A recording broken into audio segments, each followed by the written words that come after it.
V dvorano prihaja predsednik Odlikovane nogometne zveze Slovenije, gospod Radenko Mijatović.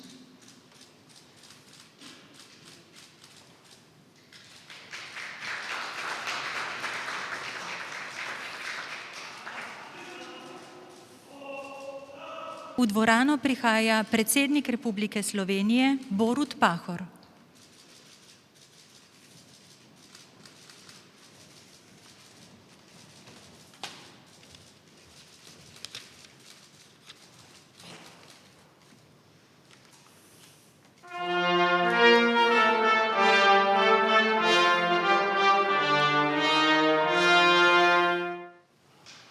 Spoštovani visoki gostje, dobrodošli v predsedniški palači, kjer danes na primeren način poteka slovesna vročitev državnega odlikovanja Zlati red za zasluge Nogometni zvezi Slovenije.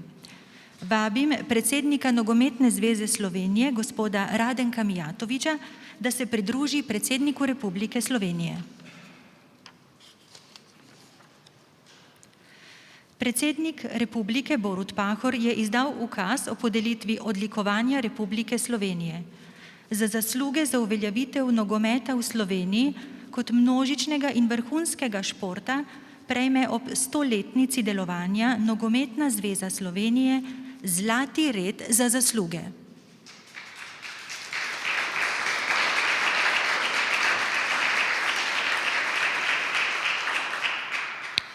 Aprila leta 1920 je bila ustanovljena Ljubljanska nogometna podzveza, prva krovna nogometna organizacija na Slovenskem in predhodnica današnje Nogometne zveze Slovenije. Začetki slovenskega nogometa pa segajo še malo dlje, v čas Avstro-Ogrske monarhije, kjer so že pred koncem 19. stoletja nastajali prvi klubi. Ob tem je avstrijska oblast v šole poleg telovadbe uvedla tako imenovane igralne popoldneve, v katerih je nogomet zasenčil druge igre z žogo. Zlasti priljubljen je bil tako imenovani angleški nogomet, dijaki so zanj uporabljali besedo futbol. In že na začetku 20. stoletja so ga igrali na obeh ljubljanskih gimnazijah, omenjen pa je tudi v poročilih gimnazij in realk v Mariboru, Gorici, Celju, Idriji, Trstu, Novem mestu, Kranju, na Ptuju in v Celovcu. Ko je leta 1909 Stanko Blovdek iz Prage prinesel pravo usnjeno nogometno žogo in prve prave nogometne čevlje, je v Ljubljani že deloval prvi klub in kmalu so mu sledili drugi. Maja 1911 sta se spopadla ljubljanski Hermes in tržaški klub Studenteska sportiva, ki so ga prav tako pretežno sestavljali slovenski študentje. Tisk je srečanju nadel ime Prva velika futbol tekma. Igrišče v Tivoliju je bilo natančno odmerjeno, zaznamovano z belim peskom, imelo je zastavice in gledalce.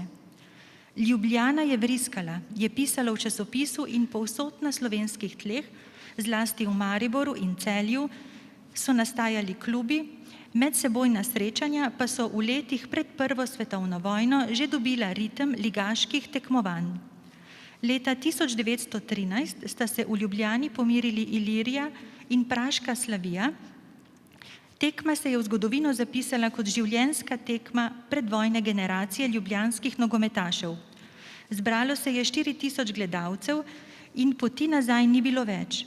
Za 4 leta so jo ustavila vojna, a ko so se fantje vrnili domov in slekli uniforme, se je z njimi vrnil tudi nogomet. Leta 1920 se je 7 klubov, 2 ljubljanska, 4 mariborski in 1 celjski, združilo v Ljubljansko nogometno podzvezo, ki je bila del osrednje Jugoslovanske zveze s sedežem v Zagrebu.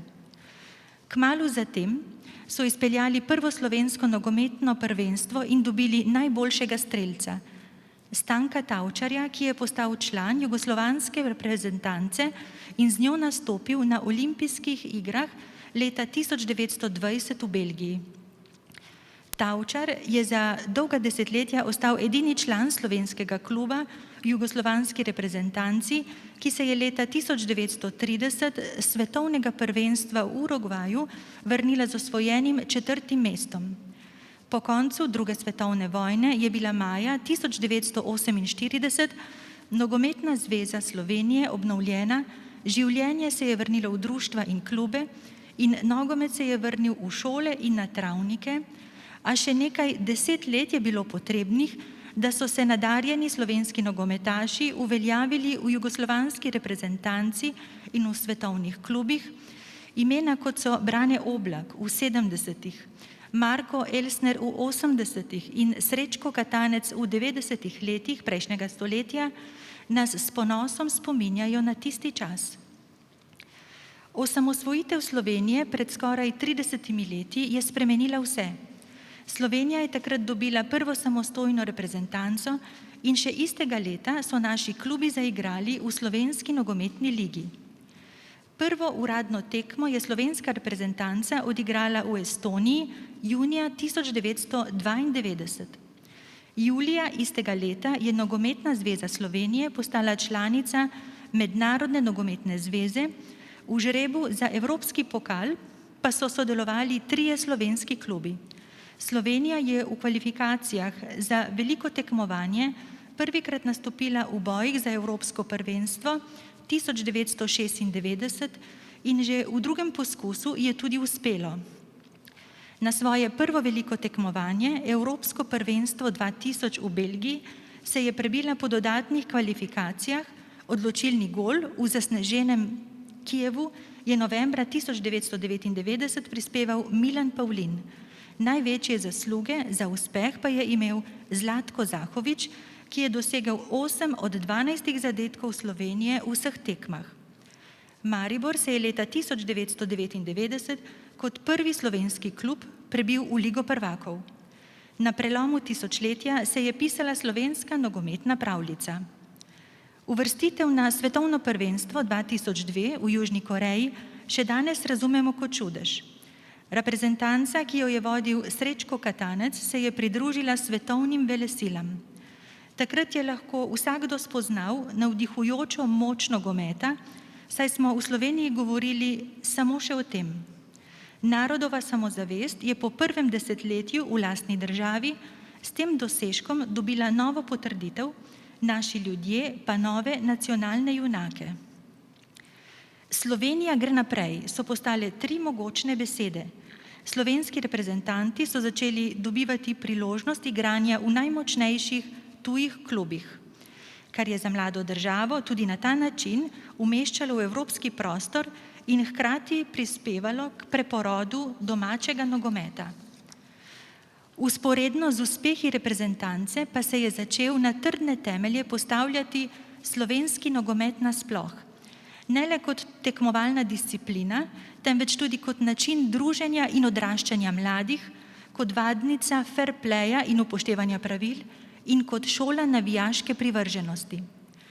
Pozneje se je naša nacionalna vrsta na svetovno prvenstvo uvrstila še enkrat, leta 2010, ko je bilo prvenstvo v Južni Afriki in je bil selektor Matjaž Kek. Predsedniku Nogometne zveze Slovenije Aleksandru Čeferinu pa se je uspelo zavihteti na čelo Evropske nogometne zveze. Nogometna zveza Slovenija je zaslužna, da se je nogomet pri nas uveljavil kot množični in vrhunski šport in da smo dobili vrsto vrhunskih igralcev in trenerjev, ki dosegajo zavidljive uspehe v širšem mednarodnem okolju. Danes je pod okriljem zveze registriranih več kot 50 000 nogometašic in nogometašev, 1500 trenerjev in več kot 1000 sodnikov. V otroško nogometno šolo so vsako leto vključene cele generacije dečkov in deklic. Zveza prireja vrsto tekmovanj na nacionalni in regionalnih ravneh ter izvaja družbeno odgovorne projekte, ki se povezujejo z nogometom in mlade navdihujejo z vzorništvom ter skozi igro, tako da se nihče ne čuti zapostavljen ali prikrajšan. Predsednik Republike Slovenije se z visokim državnim odlikovanjem ob njeni 100-letnici zahvaljuje Nogometni zvezi Slovenije za izjemne uspehe v množičnosti in odličnosti.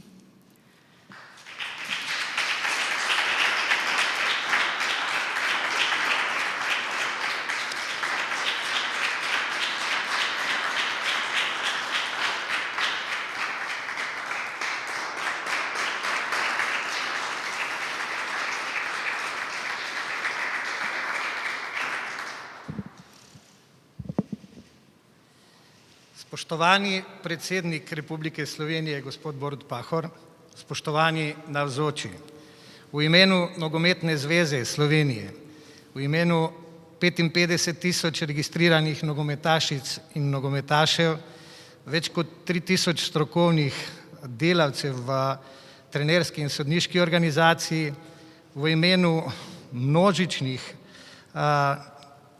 ko bi rekel, ljudi, ki sodelujejo v tem športu, se vam želim tudi v svojem osebnem imenu iskreno zahvaliti za podelitev tako visokega priznanja ob našem častitljivem jubileju. Skozi 100 let delovanja Nogometne zveze Slovenije je Nogometna zveza in slovenski nogomet šel skozi različna obdobja. Od ustanovitve 1920 skozi kraljevino Srbov, Hrvatov in Slovencov, drugo svetovno vojno, skozi povojno obdobje v Socialistični federativni republiki Jugoslaviji do osamosvojitve leta 90 in do postavitve Slovenske nogometne zveze, ki je prvič v svoji zgodovini postala samostojna. Slovenski nogomet je v izjemno kratkem obdobju, praktično manj kot 10 letih svoje samostojnosti, naredijo izjemne športne uspehe. Dvakratna uvrstitev na svetovno prvenstvo, enkrat na evropsko, dvakrat v dodatne kvalifikacije. Slovenski klubski nogomet, predvsem nogometni klub Maribor, je bil udeležen 3-krat v zaključnih delih, govorimo o skupinskem delu Lige prvakov in tudi 2-krat v Ligi Evropa. Nogomet je najbolj množičen šport, vključuje največ mladih in jim omogoča enakovredno vadbo znotraj nogometnih klubov v Sloveniji. Prav tako nogomet ponuja enake možnosti, vključuje, ne izključuje, združuje, igrajo ga punce, fantje, debeli, suhi, bogati, revni, različne veroizpovesti in različne barve kože. Zelo sem ganjen, da sem na tem mestu in da sprejemam tako visoko priznanje. Ob tem bi se zahvalil predlagateljem, Olimpijskemu komiteju, Rdečemu križu in Zvezi nogometnih trenerjev Slovenije. Na koncu, spoštovani predsednik, bi zaključil z besedami: Slovenija gre naprej in nogomet izboljšuje življenje. Hvala lepa za izjemno priznanje.